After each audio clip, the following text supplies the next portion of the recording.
Spring on the dock. Lucas's winter wasn't marked by frost tracing the windows or snow piling on the sidewalks. His winter was quieter and colder. It lived inside his home and even deeper, inside his chest.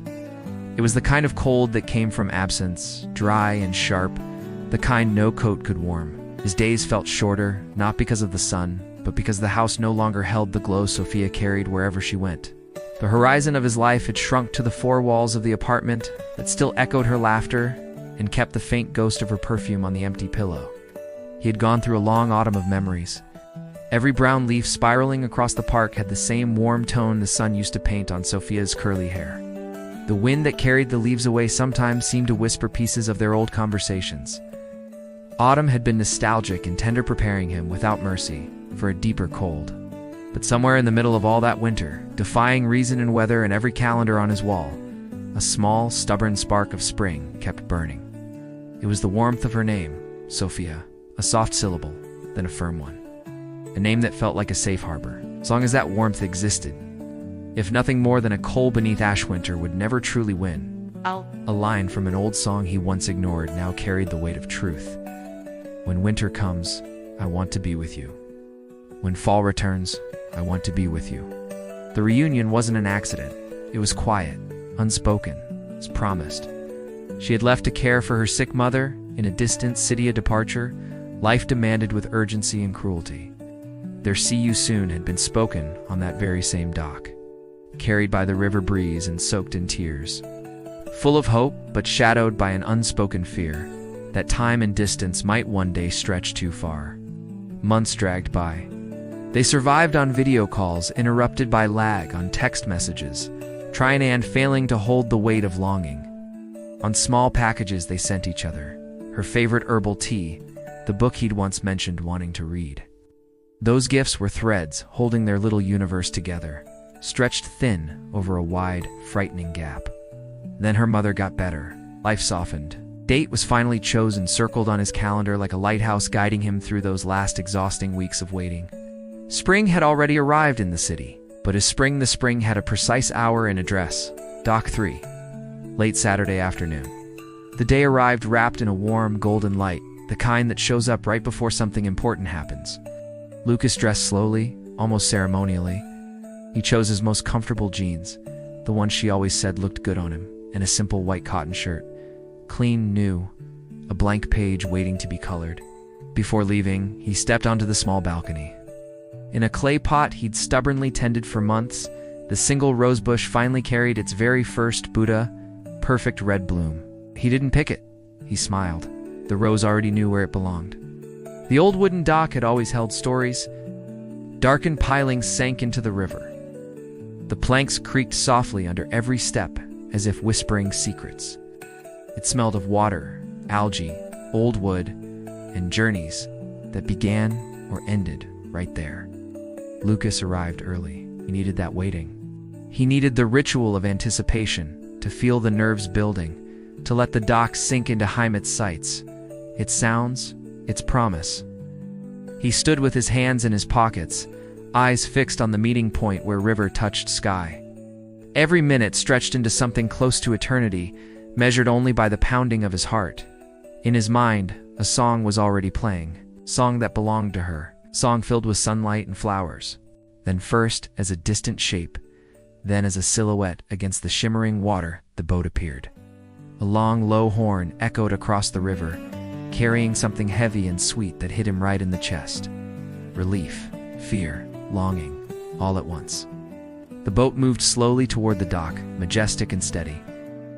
Lucas felt his legs weaken. He leaned on a post, inhaling deeply. He saw her before she stepped off, a burst of color on the otherwise gray deck. Even from afar, she was unmistakable. She stood with one hand holding her straw hat, scanning the crowd. Her posture, her stillness, the tiny anxious shift of her weight, he recognized all of it instantly. And then their eyes met. Not physically yet, but in that invisible space where two souls recognize each other long before faces come into focus. The world blurred. Dock noises, street vendors shouting, a child crying, everything faded beneath the roar of his own pulse. He saw her take the first steps down the ramp, fast and certain. Her floral dress, a swirl of daisies and sunflowers on white fabric, caught the last rays of sunlight and threw them back in bright, joyful colors. And that was when he started running. It wasn't a decision. It was instinct, gravity, a rule of the heart. His feet hit the wooden planks in a steady, urgent rhythm. On the other side, she ran to her sandals, tapping quick, hopeful notes against the dock. Neither of them smiled at first. Their faces were focused, almost pained, shaped by the desperate need to touch after so long. The distance between them shrank immense, turning to yards, then steps.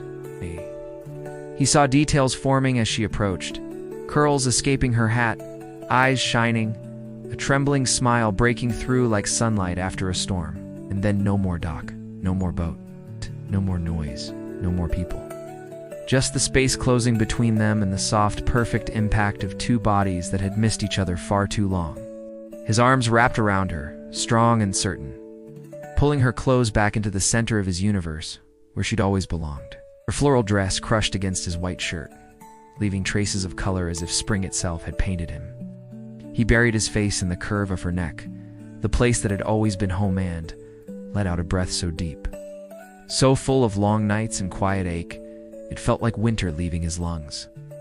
She held him tightly, fingers gripping his shirt with a mix of fear, relief, and fierce love. "I thought winter would never end," he whispered, voice breaking. "I brought you spring," she murmured, her own voice trembling as she held him tighter. "I promised, didn't I? I even brought you a rose." He laughed softly, happily. Anne pulled back just enough to see her face. With a trembling hand, he brushed a stray curl from her eye. "The prettiest rose came on this boat," he said. "Right here." Tears spilled down her cheeks, catching the fading light. "Look at the sky," she whispered.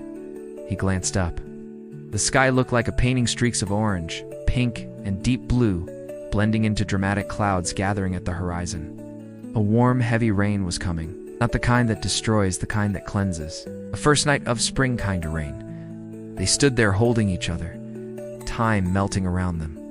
People passed with knowing smiles. Slowly, reality drifted back in, but now everything looked different.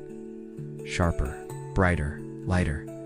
Lucas's long winter had finally thawed. "Let's go home," he asked, his fingers weaving effortlessly into hers. "Home," she repeated, giving the boat one last grateful glance. Her journey was over. A better one began, right there, hand in hand.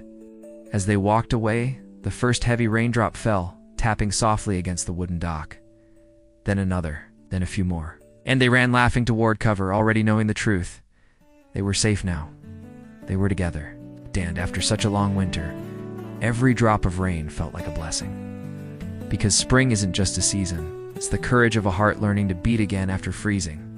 And on the dock of life, it's always worth waiting for the boat that brings back all the sunlight in the world, wearing a dress full of flowers. The end. If you enjoyed the video, please subscribe to the channel to receive more videos like this. Thank you for watching.